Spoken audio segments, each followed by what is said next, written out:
Hello students, class 11th chapter second structure of atom यानी परमाणु की संरचना पाठ में आज के वीडियो में पढ़ते हैं पॉली का अपवर्जन नियम, पॉली एक्सक्लूजन प्रिंसिपल। एक सिंपल सा नियम है ये, जिसमें पॉली ने कहा कि किन्हीं भी दो इलेक्ट्रॉनों की चारों क्वांटम संख्याओं के मान समान नहीं हो सकते हैं, ऐसा पॉली ने कहा। अब किन्हीं दो इलेक्ट्रॉनों का क्या मतलब है? अभी आपने पढ़ा था, इसके प्रीवियस वीडियो में मैंने आपको बताया था कि सबसे पहले कक्षाएं होती हैं, उसके बाद उप कक्षाएं होती हैं और देन आफ्टर जो हैं ऑर्बिटल्स होते हैं, और किसी भी ऑर्बिटल में मैक्सिमम 2 इलेक्ट्रॉन आ सकते हैं। मैं रिपीट कर रही हूँ, किसी भी ऑर्बिटल में सिर्फ 2 इलेक्ट्रॉन आ सकते हैं। तो पॉली ने इसी को लेकर कहा कि वो 2 इलेक्ट्रॉन जो कि एक ही ऑर्बिटल में मौजूद हैं, उनके लिए पॉली ने ये कहा कि ऐसे इलेक्ट्रॉन 2 इलेक्ट्रॉन जो कि एक ही ऑर्बिटल में मौजूद है, उनकी चारों क्वांटम संख्याओं का मान कभी भी समान नहीं हो सकता है। ये आप लोग जो है आपका क्लियर होगा। देखिए यहाँ पे मैंने दिया है कि माना 2 इलेक्ट्रॉन जो है के कक्षा में उपस्थित हैं, यानी वो आपका हो सकता है के शेल है, उसमें आपका एस उपकोष है और एस ऑर्बिटल है, हो सकता है। ठीक है, तो अगर हम कहेंगे कि के आपकी क्या है, अगर आपका के कक्षा है तो के कक्षा के लिए मुख्य क्वांटम संख्या का मान क्या होता है? 1 होता है। यहाँ लिखा भी है 1 है। ठीक है, तो उन 2 इलेक्ट्रॉनों के लिए n का मान कितना होगा? 1 होगा। दूसरी आती है आपकी दिंगशी क्वांटम संख्या। अब इसका मान कैसे कैलकुलेट करते हैं? हम लिखते हैं L बराबर 0 से n-1। तो यही अगर कैलकुलेट करेंगे तो n-1 यानी 1 - 1 इज इक्वल टू कितना हो जाएगा? 0। तो L का मान कितना आ जाएगा? 0 आ जाएगा। ठीक है, अब इससे एक चीज क्लियर हो जाती है कि L का मान 0 दोनों के लिए है, यानी दोनों इलेक्ट्रॉनों के लिए L का मान क्या होगा? 0 हो जाएगा। अब थर्ड है आपकी चुंबकीय क्वांटम संख्या। तो चुंबकीय क्वांटम संख्या का मान जो है क्या होता है? -L से +L होता है। तो यहाँ पे तो L का मान क्योंकि 0 है, इसलिए M का मान भी क्या हो जाएगा? 0 हो जाएगा। ठीक है, तो 3 मान हमारे इलेक्ट्रॉन के लिए, 2 इलेक्ट्रॉनों के लिए सेम हो गए। N का मान दोनों इलेक्ट्रॉनों के लिए 1 होगा, L का मान दोनों इलेक्ट्रॉनों के लिए 0 होगा और M का मान भी दोनों इलेक्ट्रॉनों के लिए 0 ही होगा। लेकिन जब बात आती है फोर्थ वाले क्वांटम संख्या की, जिसका नाम है चक्रण क्वांटम संख्या, तो ये आप प्रीवियस वीडियो में पढ़ चुके हैं कि जो 2 इलेक्ट्रॉन हमारे एक उपकोष में होते हैं, एक ऑर्बिटल में होते हैं, उनकी जो उनकी चक्रण जो होती हैं वो किस तरह से होती हैं? ऐसे होती हैं। इसलिए इस एक इलेक्ट्रॉन जिसका जो हेड है वो ऊपर की तरफ है, उसके लिए चक्रण क्वांटम संख्या का मान कितना होगा? +1/2, ये लिखा था आपने। और इस वाले के लिए जिसका हेड नीचे की तरफ है, इसके लिए कितना होगा? -1/2। तो इस चीज से ये क्लियर हो गया है कि अभी तक जिन 2 इलेक्ट्रॉनों को हम कह रहे थे कि के कोष में मौजूद हैं, उनके लिए मुख्य क्वांटम संख्या का मान भी एक जैसा होगा, सेकंड दिंगशी क्वांटम संख्या का मान भी एक जैसा होगा, चुंबकीय क्वांटम संख्या का मान भी एक जैसा होगा, लेकिन चक्रण क्वांटम संख्या का मान अलग अलग होगा। तो यही एक कॉमन सी चीज है कि 3 मान एक जैसे होने के बावजूद भी चौथा मान क्या होगा? अलग होगा। यही पॉली ने जो है हमें बताने की कोशिश की है। तो आई होप कि ये आपको जो है समझ आ गया होगा कि पॉली का अपवर्जन का नियम क्या है। इसके बाद हम नेक्स्ट नियम की तरफ चलते हैं,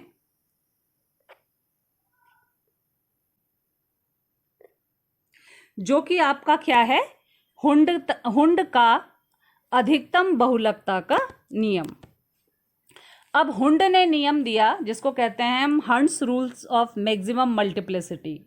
तो अपनी भाषा में मैं अगर आपको बताऊं तो हुंड ने कहा कि जब हम ऑर्बिटलों को भरते हैं तो प्रत्येक ऑर्बिटल में सबसे पहले एक एक इलेक्ट्रॉन भरा जाएगा, यानी जब तक कि ऑर्बिटल में समान ऊर्जा के ऑर्बिटलों में जब तक एक एक इलेक्ट्रॉन नहीं भरा जाएगा तब तक उनका युग्मन शुरू नहीं होगा। यानी किसी भी ऑर्बिटल में जो कि समान ऊर्जा के हैं सबसे पहले जो है एक एक इलेक्ट्रॉन भरा जाएगा और उसके बाद उनकी डबलिंग शुरू होगी।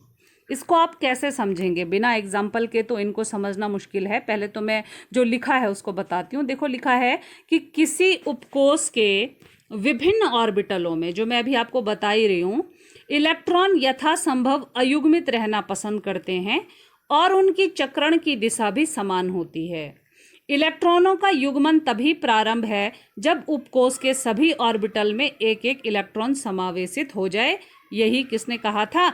हुंड ने कहा था, जो मैं आपको बता रही हूँ अपनी उसमें भाषा में, कि जो समान ऊर्जा के ऑर्बिटल होते हैं। अब समान ऊर्जा के कौन हैं ये भी हम देखते हैं।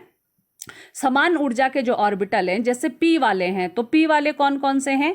px, जैसे p में है तो यहाँ लिखा भी है मैंने कौन कौन से होते हैं, px, py और pz। ये आपके क्या हैं? समान ऊर्जा के कक्षक हैं।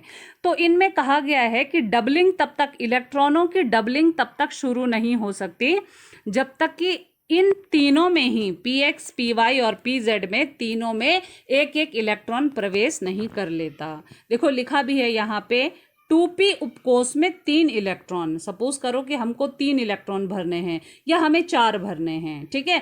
तो अगर 3 इलेक्ट्रॉन भरने हैं तो ऐसा नहीं होगा कि हम 3 में क्या करेंगे, 2 यहाँ डाल देंगे और 1 यहाँ डालेंगे। नहीं, ऐसा नहीं हो सकता है। हमें सबसे पहले क्या करना पड़ेगा, इस उपकोष में, इस ऑर्बिटल में एक इलेक्ट्रॉन यहाँ और एक इलेक्ट्रॉन यहाँ, यानी हमको क्या करना पड़ेगा, सबसे पहले इनमें एक एक भरना पड़ेगा। और युग्मन इलेक्ट्रॉनों का तभी शुरू होगा जबकि ये ऑर्बिटल, समान ऊर्जा के ऑर्बिटल एक बार मतलब सिंगली फिल्ड इलेक्ट्रॉन से, एकल इलेक्ट्रॉन से भर जाएंगे, तभी हम इसमें दूसरा इलेक्ट्रॉन डाल सकते हैं।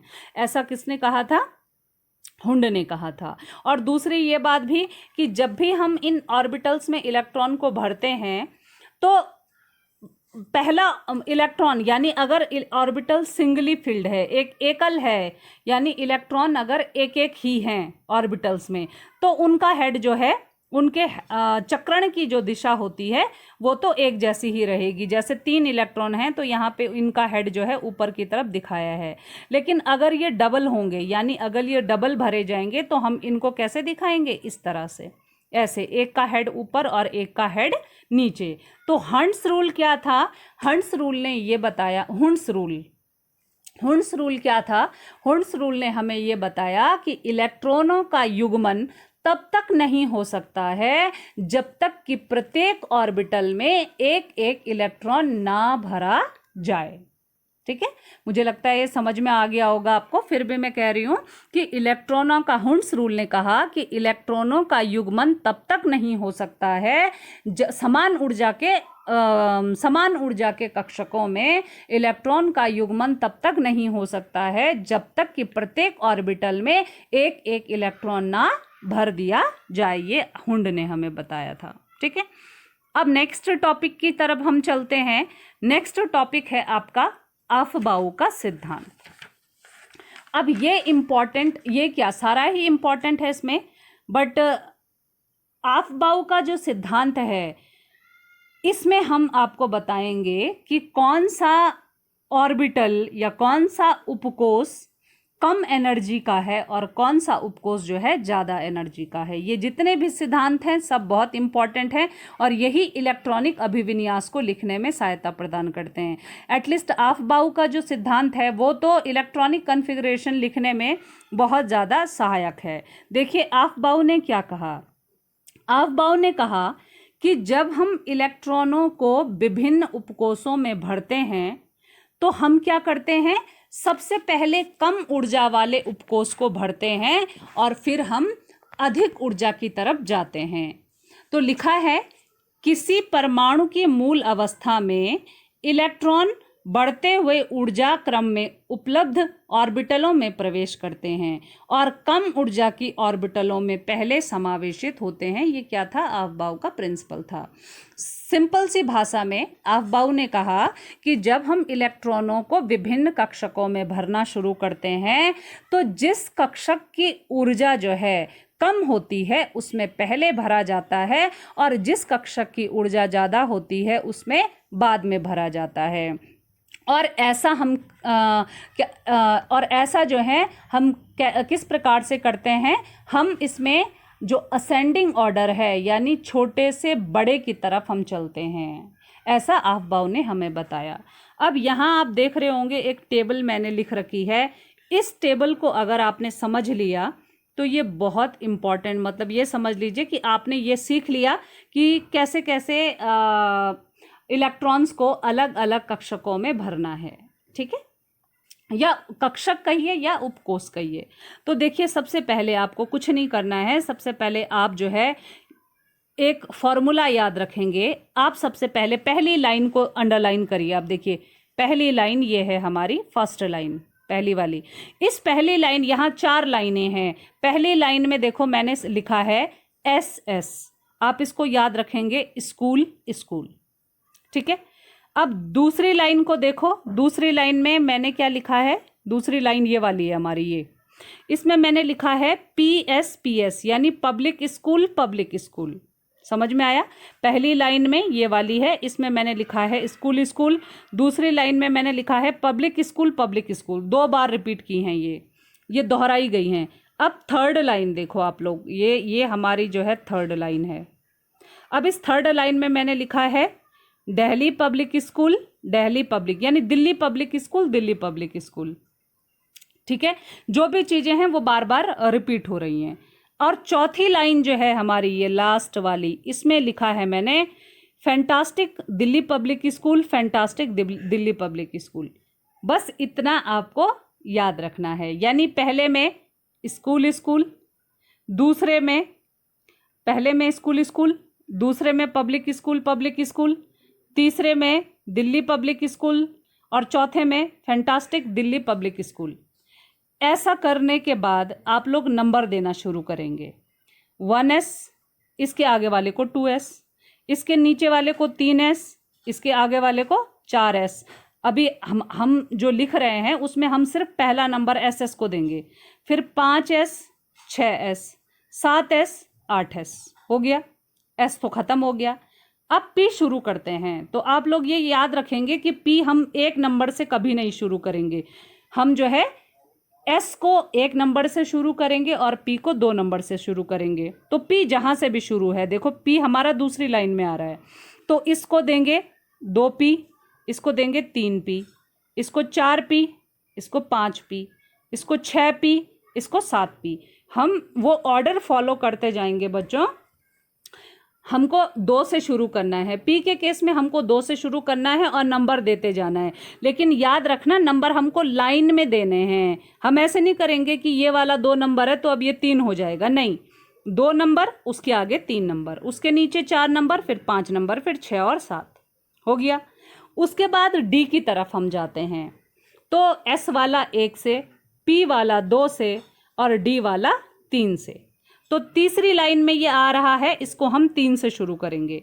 मैंने लिखा यहाँ 3D, फिर उसके आगे यहाँ पे है तो लिखा 4D, क्योंकि हमें लाइन में चलना है। फिर उसके नीचे है 5D, उसके नीचे है 6D और आगे तो है नहीं।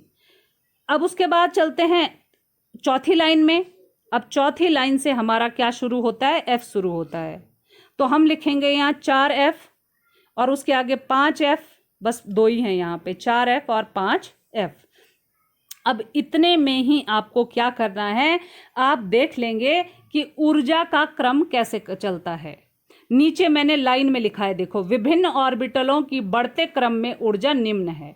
अब जब हम इलेक्ट्रॉन भरते हैं, हम विभिन्न ऑर्बिटलों में इलेक्ट्रॉन भरते हैं तो कैसे भरते हैं ये देखिए आप। सबसे पहले हम लिखते हैं 1S, फिर हम लिखते हैं 2S, फिर हम लिखते हैं 2p। अब हम ऐसे चलते जाएंगे ना, पहले इस लाइन को पूरा कर लिया, फिर यहाँ से हम कहाँ आ गए, इस वाली लाइन पे आ गए, दूसरी लाइन पे। फिर 2p होता है, 3s होता है, 3p होता है, 4s, ये लाइन ख़त्म। फिर तीसरी लाइन पे फिर 3d, 4p, 5s, 4d, 5p, 6s। ये क्या है बच्चों, इनके ऊर्जा का बढ़ता हुआ क्रम है। अच्छा, अब इतना आपको पता है कि जो s है इसमें अधिकतम 2 इलेक्ट्रॉन आ सकते हैं, ठीक है। p वाले में अधिकतम 6 इलेक्ट्रॉन आ सकते हैं, d वाले में अधिकतम 10 इलेक्ट्रॉन आ सकते हैं, और f वाले में अधिकतम 14 इलेक्ट्रॉन आ सकते हैं। ये आपको पता है।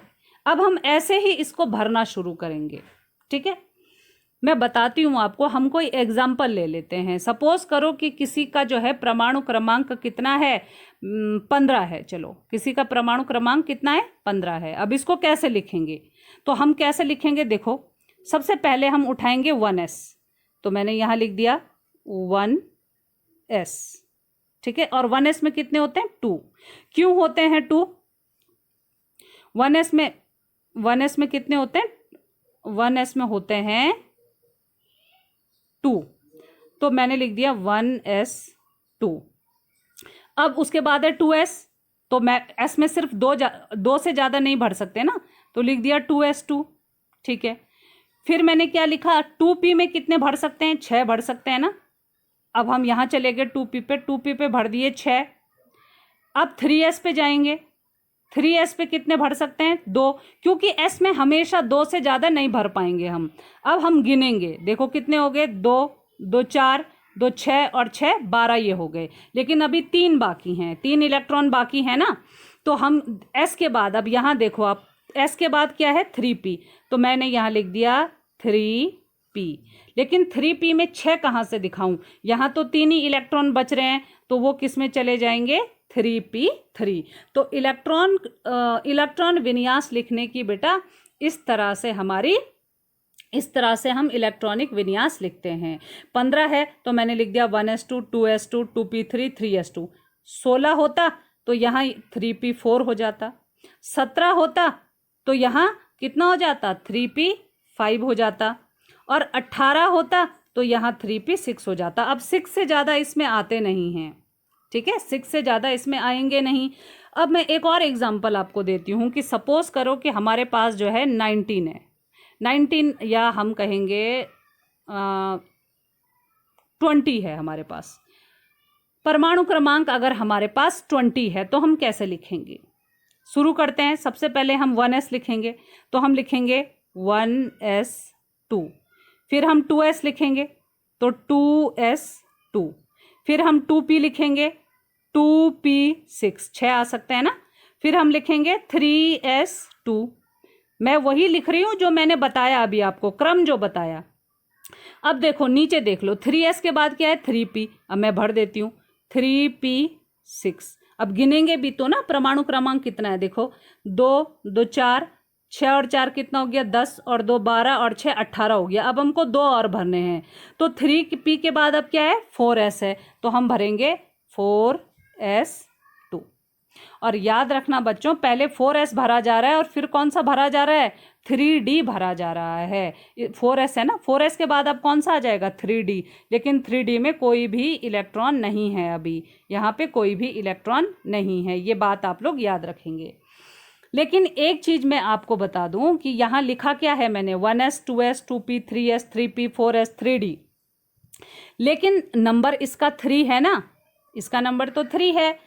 ये एक्चुअल में किसके साथ है, किस कक्षा का है, इस कक्षा का है, यहाँ इस वाली कक्षा का है। यहाँ पे 3s भी है, 3p भी है और 3d भी है। लेकिन ये 3d जो है भरा बाद में जाएगा। 4s आप लोग नंबर भी देखेंगे, ये जो मैंने यहाँ लिखा है ना 1 2 3 3 4 5, ये क्या है आपकी 1 2 3 4 जो हैं ये आपकी कक्षाओं के नंबर हैं। SPDF आपकी जो है क्या है, कक्षक हैं। कक्षा कक्षक या कक्षा और उपकक्षा। तो यहाँ पे जो 1 2 3 4 5 जो है ये नंबर जो हैं ये क्या हैं, आपकी कक्षाएं हैं, ठीक है। और इनके अंदर जो उपकक्षा है वो आपकी क्या है, जैसे 2S हो गई, 2P हो गई, ये दो कक्षाएं, दो दो 2S और 2P ये आपकी जो है दो कक्षक दो कक्षा में मौजूद हैं, ठीक है। 2S और 2P आपके कक्षक हैं।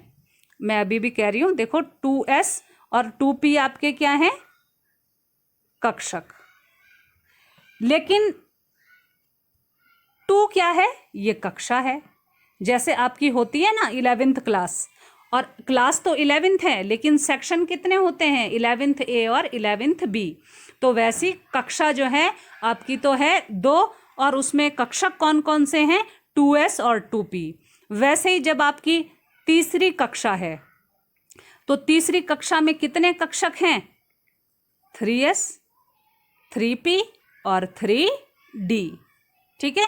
वैसे ही आपकी जो चौथी कक्षा होती है यानी नंबर 4 है, तो चौथा आपका क्या है, कक्षा है। इसमें कितने कक्षक मौजूद हैं, 4S, 4P, 4D और 4 से आपका क्या शुरू हो जाता है, F भी शुरू हो जाता है।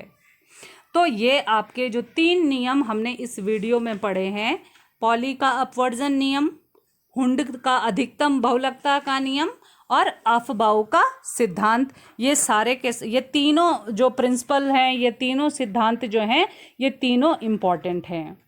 तो आप लोग वीडियो सुन के जो है मुझे बताएंगे कमेंट्स में कि आप लोगों को समझ में आया या नहीं।